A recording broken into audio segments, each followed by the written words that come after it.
Hello दोस्तों, welcome to student to again. और हम लोग यहाँ पे डिस्कस करने वाले हैं जनरल स्टडीज़ पेपर 4 का जो सिलेबस है, ठीक है, जिसमें है एथिक्स, इंटीग्रिटी एंड एप्टीट्यूड। तो आइए चल लेते हैं हम लोग अपने मेन कंटेंट की तरफ। दोस्तों, अपना जो एथिक्स का जो सिलेबस होता है वो काफ़ी ओपन एंडेड सिलेबस होता है, ठीक है। इसके ऊपर जो क्वेश्चन आते हैं वो भी काफ़ी ओपन एंडेड होते हैं, वेरियस इंटरप्रिटेशंस के लिए वो ओपन एंडेड होते हैं। तो कैसे होता है, इसमें कोई ऐसा स्ट्रिक्ट कंस्ट्रेंट नहीं होता कि आपको इसी डायमेंशन में थिंक करना है या फिर कुछ ऐसा कुछ है। आपको जो अपनी पर्सनैलिटी है, आपका जो थॉट प्रोसेस है, वो आपको इस पेपर में रिप्रेजेंट करना होता है। तो भले इसके लिए कोई ऐसी किताबें किताबें हैं, लाइक कुछ पर्टिकुलर बुक्स हैं, बस वो सिर्फ थियोरेटिकल नॉलेज के लिए है। बाकी इसको अप्लाई करके पढ़िए लाइफ में अपने, ठीक है। तो हम लोग देखते चलो आगे क्या क्या है इस सिलेबस में। एथिक्स एंड ह्यूमन इंटरफेस, मतलब एथिक्स का एक्चुअल डायमेंशन में एथिक्स क्या होता है, what is the essence of ethics, ethics के डिटर्मिनेंट्स क्या क्या है, उसके कॉन्सिक्वेंसेस क्या क्या है सोसाइटी में, ह्यूमन सोसाइटी में, अपने पर्सनल लाइफ के ऊपर, पब्लिक लाइफ के ऊपर, सोसाइटी में अंदर, फिर नेशनल लेवल पे भी क्या क्या उसके इफेक्ट हो सकते हैं। फिर उसका जो है कॉन्सिक्वेंसेस इन ह्यूमन एक्शंस क्या क्या होते हैं। डायमेंशंस ऑफ एथिक्स क्या क्या अलग अलग डायमेंशंस है। उसके बाद हम लोग देखते हैं यहाँ पे ethics in private life and public relationships क्या क्या होते हैं।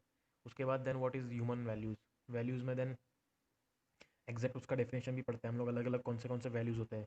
उसके बाद फिर lessons learn from lifes of various great leaders, like Gandhi ji रहेंगे, बाबा साहेब अम्बेडकर रहेंगे, देन वेरियस और ऐसे कोई बड़े बड़े पर्सनैलिटीज़ हैं, तो उन लोग की लाइफ में से हम लोग को क्या क्या लेसन्स मिलते हैं। तो उनके जो ह्यूमन वैल्यूज़ है वो हम लोग किस तरह से इनकलकेट कर पाते हैं, तो ये सब चीज़ें हम लोग को यहाँ पे सीखनी होती है। उसके बाद रिफॉर्मर्स जो है, उनके एडमिनिस्ट्रेटर्स जो है बड़े बड़े, अपने इंडियन सोसाइटी में इंडियन गवर्नेंस के अंदर रह चुके हैं, तो उन लोग के यहाँ से हम लोग को ह्यूमन वैल्यूज़ किस तरह से सीखने मिलते हैं, उन लोग की लाइफ की जो टीचिंग्स है वो। उसके बाद रोल ऑफ फैमिली जो है, अपनी फैमिली क्या रोल प्ले करती है अपने डेवलपमेंट में।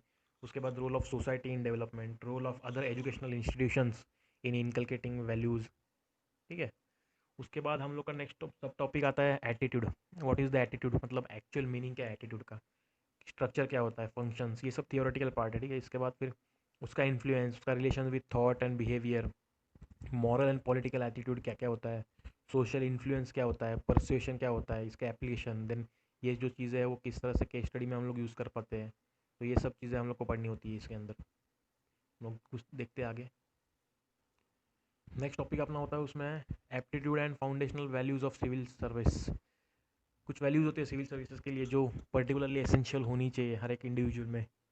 तो ये सिर्फ चीज़ें जो है, ये 30 का पेपर जो है ये सिर्फ पढ़ने तक ही सीमित मत रखिए, ये इसको अपन इंकलकेट करना चाहते हैं अपने लाइफ में, ठीक है। तो यहाँ पे जो है फॉर एग्जांपल इंटीग्रिटी दिया है, सिलेबस में मेंशन है, impartiality, non partisanship, objectivity, dedication, empathy क्या है, tolerance, compassion towards the weaker section. तो ये जो टॉपिक्स है ना, ये जो कीवर्ड्स है, इनको पूरा समझना पड़ता है अपने को, व्हाट इज़ इट, फिर इसका इसको कैसे डेवलप किया जाता है, इसके डिग्रेड होने से क्या क्या होता है और किस तरह से ये चीज़ें डिग्रेड होती है, इसको डिग्रेड ना हो इसको क्या कैसे एड्रेस करना चाहिए। तो ये सब चीज़ें हैं। उसके बाद फिर है इमोशनल इंटेलिजेंस, ये भी एक मेजर रोल प्ले करता है सिविल सर्वेंट की लाइफ में। What is the concept, actual concept क्या है, इमोशनल इंटेलिजेंस का यूटिलिटी क्या है, उसका एप्लीकेशन किस तरह से एडमिनिस्ट्रेशन में और गवर्नेंस में। उसके बाद contribution of moral thinkers and philosophers from India and world. For example India में अगर लेंगे तो चाणक्य रहेंगे, गांधी जी रहेंगे, अम्बेडकर है, स्वामी विवेकानंद जी है, राजा राम मोहन रॉय है। उसके बाद वर्ल्ड में देखेंगे तो नेल्सन मंडेला है, मार्टिन लूथर किंग है, उसके बाद सोक्रेटिस, प्लेटो, इन लोग के किस तरह से थॉट्स अपने मतलब हम लोग के काम आने वाले हैं यहाँ पे। तो ये सब चीज़ें हम लोग इस चैप्टर में पढ़ते हैं। उसके बाद दोस्तों public services values and ethics in public administration. तो उसके बाद उसमें है status and problem, then ethical concern, dilemma in government and private institutions, इसके ऊपर केस स्टडीज पूछी जाती है। Laws, rules, regulations, conscience as source of ethical guidance, मतलब ये जो है कॉन्सेंस है, रेगुलेशंस, रूल्स किस तरह से रोल प्ले करते हैं एक एथिकल गाइड करने में हम लोग को। उसके बाद अकाउंटेबिलिटी क्या होती है, एथिकल गवर्नेंस क्या होता है। उसके बाद strengthening of ethical and moral values, किस तरह से ये मॉरल वैल्यूज़ जो है गवर्नेंस के अंदर वो किस तरह से स्ट्रेंथन किए जाते हैं। Ethical issues involve in international relations and corporate governance, corporate governance भी एक इमर्जिंग टॉपिक है, तो ये भी इसके ऊपर भी क्वेश्चंस आते हैं।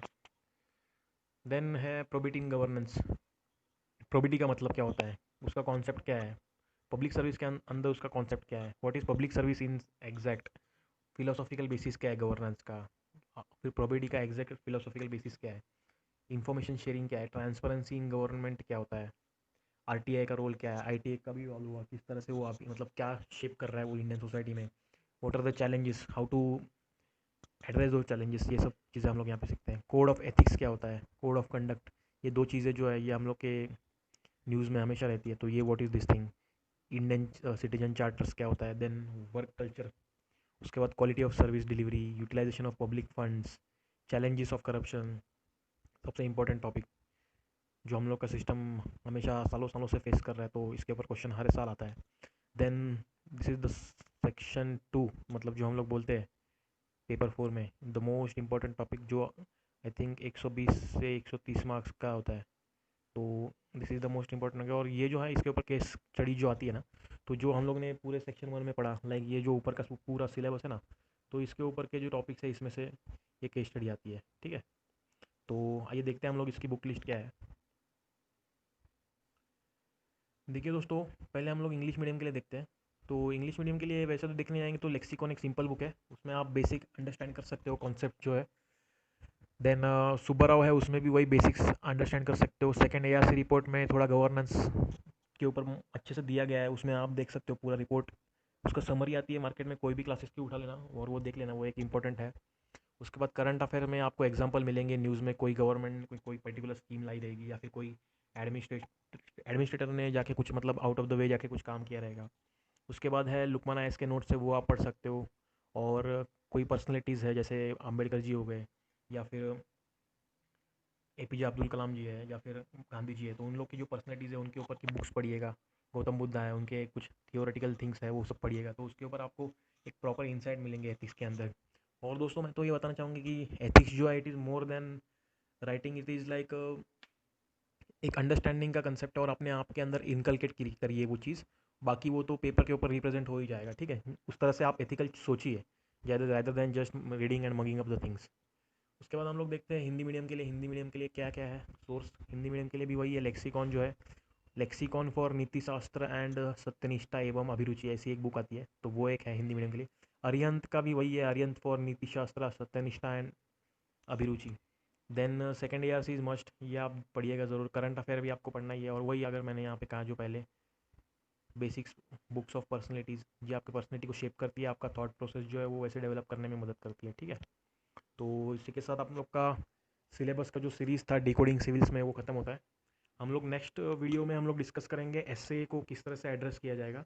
और एसए के ऊपर वैसे हम लोग, मैं और मयंक सर दोनों हम लोग एक सीरीज़ चालू करेंगे, तो तभी हम लोग एड्रेस करेंगे ये उसको, ठीक है।